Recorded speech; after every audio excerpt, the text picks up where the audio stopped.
कि ताजमहल बनने के बाद मजदूरों के हाथ कटवा दिए गए थे। मुमताज महल की आखिरी रात, बिना सीमेंट के बना ताजमहल।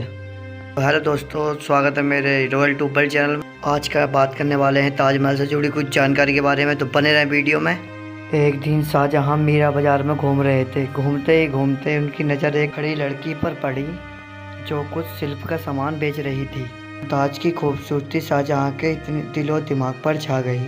वो मुमताज का पीछा करने लगे। कुछ समय बाद पता चला कि शाहजहां को जिस लड़की का वो पीछा कर रहे हैं उसका नाम अर्जुबंद बानो बेगम है, जो कि उनकी माँ और नूरजहां की रिश्तेदार है। शाहजहां को प्यार का परवान ऐसा चढ़ चुका था कि वह खुद को रोक नहीं पाए और अपने पिता राजा जहांगीर से अर्जुमंद से शादी करने की ख्वाहिश जाहिर करी। बेटे के प्यार को जहांगीर नज़रअंदाज न कर पाए और उन्होंने इस शादी के लिए हाँ कर दी।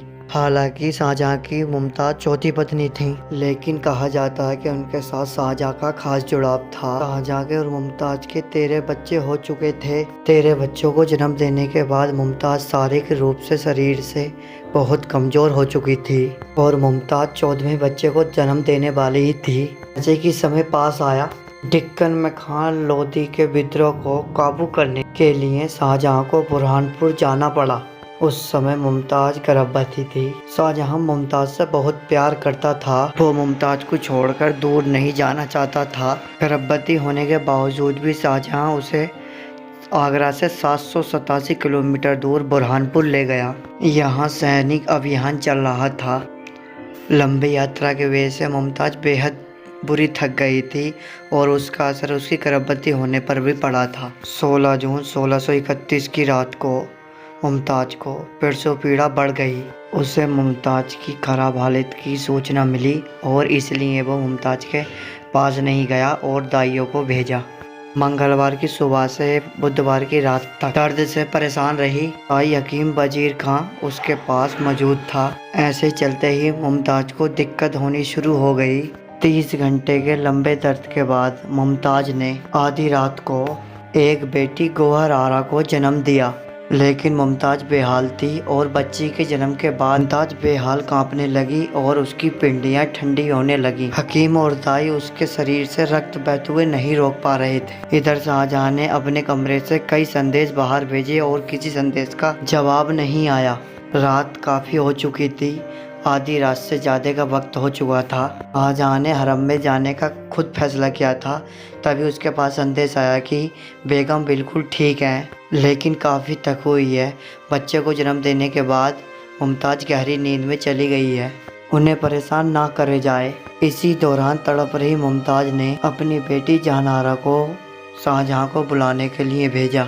शाहजहां सोने ही वाले थे, इतने पर उनकी बेटी जहानारा पहुँच गई।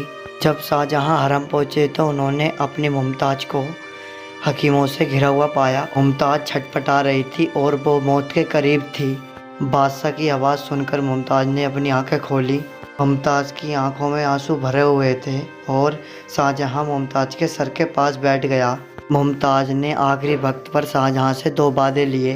पहला वादा जो शादी ना करने का था और दूसरा वादा मकबरा बनाने का, दुनिया में कभी ऐसा मकबरा ना बना हो। जब रानी की मौत हुई तो वो अपने 40वें साल में थी। उनके 14 बच्चे थे, जिसमें कि 6 लड़कियां 8 लड़के थे।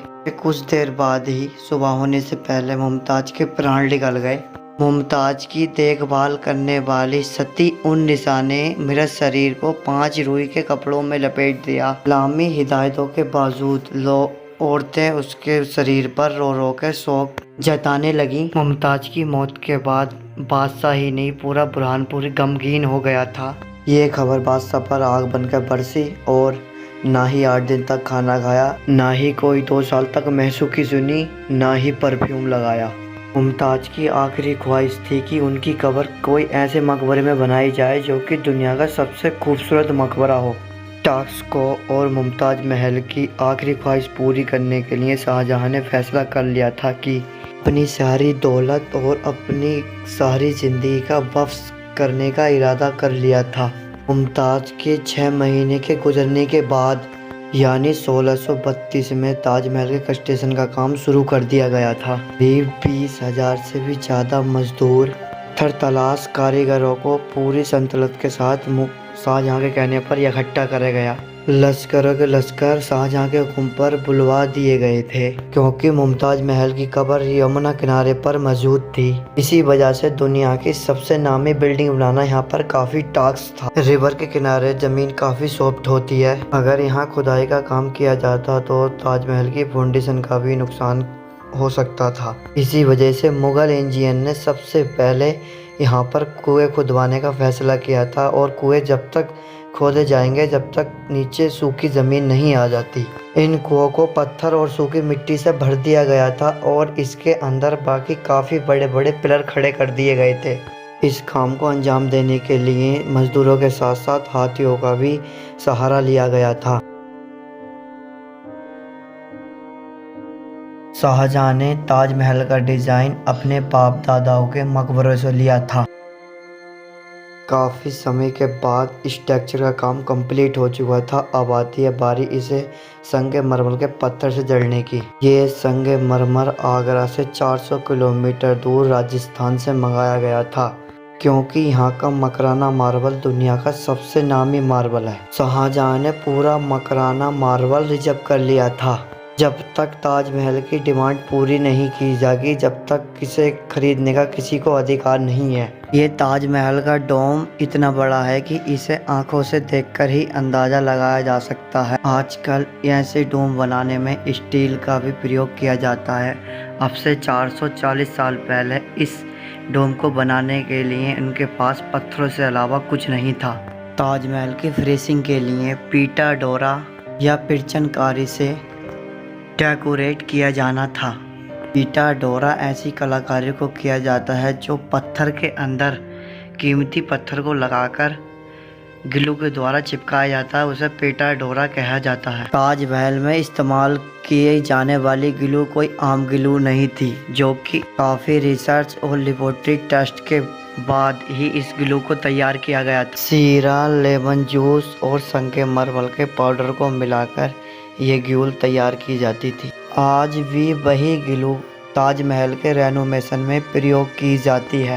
ताजमहल की खास बातों में से एक बात खास ये है कि ये दिन में अपना कलर 4 दफ़ा बदलता। दोपहर के टाइम ताजमहल का रूप ऐसा लगता है जैसे कि नीले आसमान में मोती, और सनसेट के बाद ये बिल्डिंग पूरी गोल्डन कलर की दिखाई देती है। पूरे 22 साल के बाद 1654 में ताजमहल के कंस्ट्रक्शन का काम पूरा हो गया, और शाहजहां अपनी मुमताज की आखिरी इच्छा को पूरा करने के लिए कामयाब हो गए। शाहजहां ने इस दुनिया की सबसे खूबसूरत इमारत का नाम अपनी पत्नी की याद में मुमताज महल से ताजमहल रख दिया गया। कहा जाता है कि शाहजहां ने अपने ताजमहल बनाने वाले लेबरों के हाथ कटवा दिए गए थे। ऐसा कुछ नहीं है, जो ये सब एक अफवाह है। ये ताजमहल से जुड़ी ये 3 जानकारी कैसी लगी कमेंट करके ज़रूर बताना।